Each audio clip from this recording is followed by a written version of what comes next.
excited na kayo kung umamin niya. Kaya mga tao na yun siguro.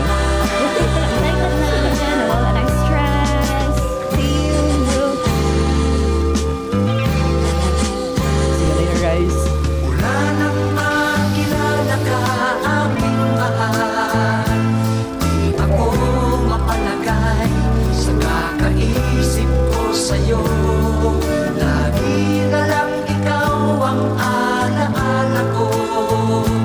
Kahit nasaan ka man, larawan mo'y natatanaw. Maging sa pagtulog na papangarap ka. Pagkat ang nais ko sana, kapiling ka sa tuwina. Ano bang nakita? Sugong ito sa'yo. Kapag ika'y kasama, anong ligaya ko sinta.